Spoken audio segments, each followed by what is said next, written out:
آقا علیہ السلام شاہ فرمایا اگر تو چاہے تو میں دعا کرتا ہوں مگر بہتر یہ ہے کہ تو صبر کر.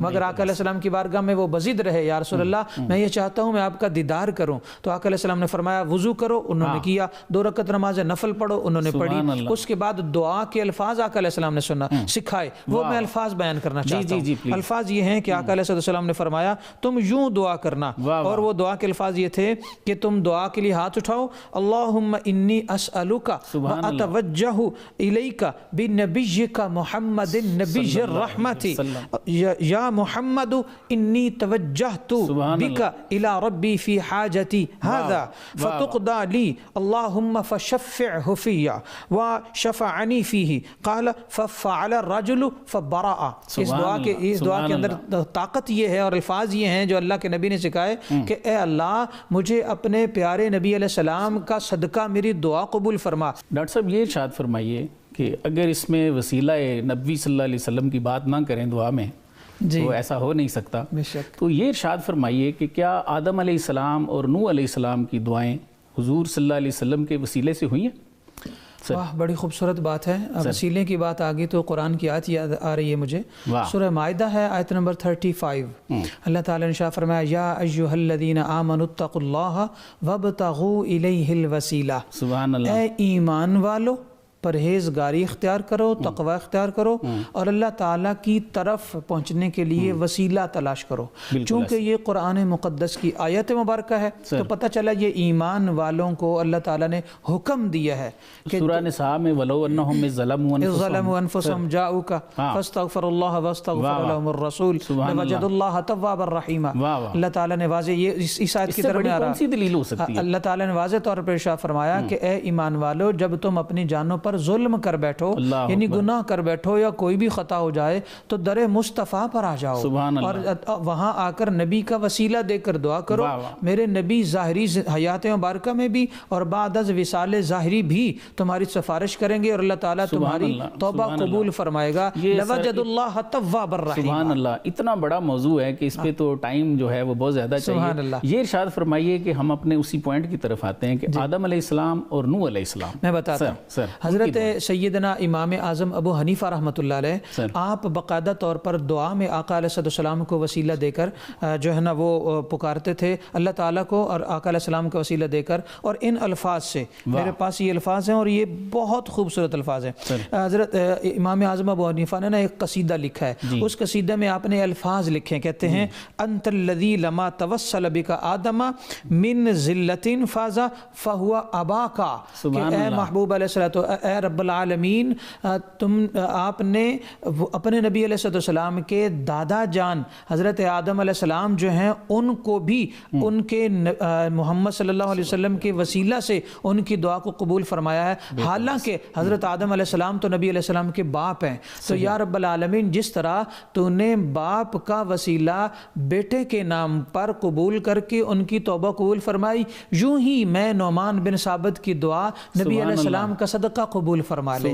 تو اس حدیث مبارکہ سے اور اس قصیدہ کے اس واضح طور پر دلیل سے ہمیں یہ پتہ چلتا ہے کہ پوری دنیا میں 2 ارب مسلمانوں میں 50% حنفی ہیں. تو جو 50% حنفی ہیں کروڑوں میں, ان کے امام کا عالم یہ ہے کہ جب بھی دعا کرتے ہیں آقا علیہ السلام کا وسیلہ دے کر دعا کرتے ہیں. ڈاکٹر صاحب ایک حدیث شریف بھی ایسی ہے کہ آدم علیہ السلام جب تو حضرت آدم علیہ السلام کے حوالے سے تو وہ ہے, اور اس طرف حدیث پاک بھی ہے باقاعدہ. قرآن مقدس میں تفسیر روح البیان ہے, تفسیر کبیر ہے, تفسیر ساوی ہے. ان کے اندر یہ آتا ہے کہ جب آدم علیہ السلام نے دعا فرمائی نا تو آدم علیہ السلام کے الفاظ یہ تھے یا رب العالمین تو میری دعا قبول فرما لے, اور اس نبی علیہ السلام بحق محمد صلی اللہ علیہ وسلم اس نبی علیہ السلام کا صدقہ میری دعا قبول فرما جن کو تو آخری نبیوں میں مبعوث فرمائے گا. یہ دعائے آدم ہے جس کی وجہ سے آپ کی توبہ قبول ہوئی. پھر ایک سنن جامع ترمذی کی روایت ہے, معجم الصغیر میں بھی ہے, حدیث نمبر 520 ہے. ایک صحابی تھے جن کا نام تھا حضرت عثمان بن حنیف, وہ نابینا تھے. آقا علیہ السلام کی بارگاہ میں حاضر ہوئے, یا رسول اللہ مجھے آنکھیں چاہیے. آقا علیہ السلام شاہ فرمایا اگر تو چاہے تو میں دعا کرتا ہوں مگر بہتر یہ ہے کہ تو صبر کر.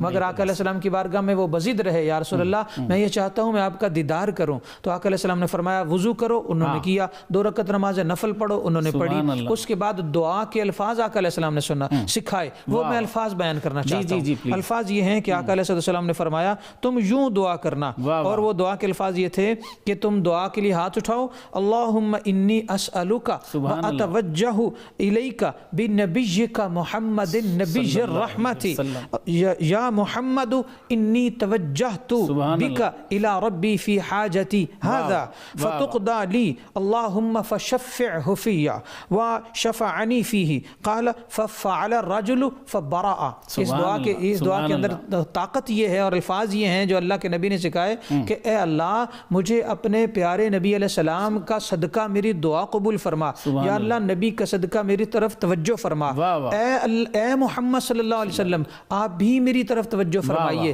اور انہوں نے جب دعا کی تو ففعل الرجل فبرأ، حدیث کے الفاظ یہ ہیں کہ انہوں نے ایسا کیا اور ان کی آنکھیں بینائی واپس لوٹ آئی۔ تو یہ حدیث مبارکہ قیامت تک کے لیے امت مسلمہ کے لیے ایسی دلیل ہے کہ اپنی ہر دعا میں نبی کا وسیلہ جب تک آپ نہیں دیتے آپ کی دعا ہی میں سمجھتا ہوں قبول نہیں ہوتی۔ لہذا اسلام کا حکم یہ ہے کہ وسیلے کے ساتھ دعا کرو، اللہ کے نبی کا وسیلہ، نبی کی آل کا وسیلہ، نبی کے اصحاب کا وسیلہ، اپنے مرشد کا وسیلہ، اساتذہ کا وسیلہ، حتیٰ کہ نیک اعمال کا وسیلہ بھی بخاری سے ثابت ہے، اور اپنے جو ہے نا وہ صدقات کا اور ہستیوں کا وسیلہ بھی۔ صحیح البخاری کی روایت ہے آقا علیہ السلام کے صحابہ جو ہیں وہ دعا کرتے تھے یا اللہ پہلے تو ہم نبی علیہ السلام کا صدقہ بارش مانگتے تھے، اب حضرت عباس بن عبد المطلب کا صدقہ جو ہے ہمیں بارش عطا فرما، اور اللہ عطا فرما دیتا تھا اور بارشیں ہوتی، اور یہ بالکل صحیح احادیث ہیں۔ لہٰذا ہمیں وسیلے کے ساتھ ہی دعا کرنی چاہیے، یہ قبولیت کی ضمانت ہے۔ ماشاءاللہ ماشاءاللہ۔ جی ناظرین، آپ نے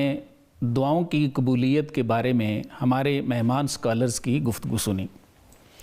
آج کے پروگرام کا خلاصہ میں ایک مرتبہ پھر آپ کی خدمت میں پیش کر دیتا ہوں۔ قرآن میں ارشاد باری تعالیٰ ہے ان رحمت اللہ قریب من المحسنین، یعنی اللہ فرما رہے ہیں کہ نیک لوگوں پر میری رحمت زیادہ ہے۔ تو نیکوں کی دعائیں جلدی قبول ہوتی ہیں، جیسے انبیاء ہیں، اولیاء ہیں، متقی اور پرہیزگار لوگ ہیں۔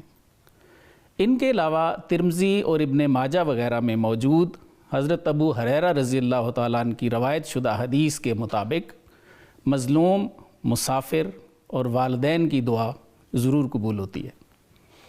اس کے برعکس حرام کھانے والوں، گناہ اور توبہ ساتھ ساتھ چلانے والوں، دعا میں جلدی کرنے والوں اور دعا میں گریہ نہ کرنے والوں کی دعا بارگاہ احدیت میں قبولیت کا شرف نہیں پاتی۔ باقی کیا دعا سے تقدیر بدل جاتی ہے یا نہیں؟ بالکل بدل جاتی ہے۔ اگر دعا کچھ بدل ہی نہیں سکتی تو دعا کرنے کا فائدہ کیا ہے پھر؟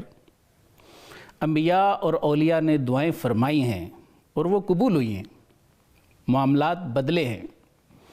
صوفی برکت علی لدھیانوی رحمۃ اللہ علیہ ایسے لوگوں کو سمجھاتے ہیں جو سمجھتے ہیں کہ تقدیر نہیں بدل سکتی۔ آپ فرماتے ہیں کہ بھائی کیا اللہ اپنا لکھا ہوا بھی نہیں مٹا سکتے؟ پھر حضور صلی اللہ علیہ وآلہ وسلم کے وسیلے سے دعا کی بات ہوئی تو اس کا حکم خود اللہ تعالیٰ نے آیت وَلَوْ أَنَّهُمْ إِذْ ظَلَمُوا أَنفُسَهُم میں دیا ہے، اور اسی وسیلے سے حضرت آدم اور نوح علیہ السلام کی توبہ قبول ہوئی۔ آخری بات بڑی خاص الخاص تھی کہ عیسیٰ علیہ السلام کے قم بإذن اللہ کہنے سے مردے فوری طور پر کیسے زندہ ہو جاتے؟ حضور صلی اللہ علیہ وآلہ وسلم کے لعاب مبارک ڈالنے سے کھاری کنویں کیسے میٹھے ہو جاتے؟ حضور صلی اللہ علیہ وآلہ وسلم کے لعاب مبارک سے کٹے ہوئے بازو اور باہر نکلی ہوئی آنکھیں کیسے لگ جاتی؟ تو اس کا جواب مولانا روم رحمۃ اللہ علیہ نے بڑا ہی پیارا دیا ہے۔ آپ فرماتے ہیں کہ یہ کام اللہ خود ہی کرتے ہیں۔ کیسے کرتے ہیں؟ آپ فرماتے ہیں کہ انبیاء کی شرح صدر ہوتی ہے، تو جیسے حضور صلی اللہ علیہ وسلم کو اللہ نے فرمایا کہ الم نشرح لک صدرک، کہ اے محبوب کیا ہم نے آپ کی شرح صدر نہیں فرمائی ہے؟ تو مولانا فرماتے ہیں کہ وہی نور شرح صدر کام کرتا ہے۔ بندے کا کلام بالکل نہیں ہوتا، بندے کا کلام ہو تو مردے کبھی بھی زندہ نہ ہوں۔ ایک اور بات ارشاد فرماتے ہیں کہ کبھی مردہ زندہ کرتے وقت عیسیٰ علیہ السلام کی آواز ہوتی قم بإذن اللہ، اور کبھی ہوتی قم بإذنی۔ مولانا فرماتے ہیں کہ قوم بیزنی و قوم بیزن اللہ ہر دو نغمہ بود از لب یار، یعنی اللہ کے حکم سے اٹھ اور میرے حکم سے اٹھ، یہ دونوں کلام اللہ تعالیٰ کے اپنے ہوتے تھے، عیسیٰ علیہ السلام کے نہیں ہوتے تھے۔ آگے فرماتے ہیں آنچ عیسیٰ کردہ بود اد نام ہو، جو عیسیٰ علیہ السلام نام ہو سے یعنی اللہ تعالیٰ کے نام سے کرتے، می شدے پیدا از نام ہو، تو وہ کام عیسیٰ علیہ السلام کے اپنے نام سے بھی ہو جاتا، یعنی پھر بھی مردے کھڑے ہو جاتے۔ تو آپ فرماتے ہیں کہ یہ دونوں کلام اللہ تعالیٰ کے اپنے ہوتے تھے، عیسیٰ علیہ السلام کے بالکل نہیں ہوتے تھے، اور اسے اللہ تعالیٰ کا تصرف کہتے ہیں۔ مولانا مزید فرماتے ہیں کہ یہ تصرف اللہ تعالیٰ صرف انسانوں کے ساتھ نہیں کرتے۔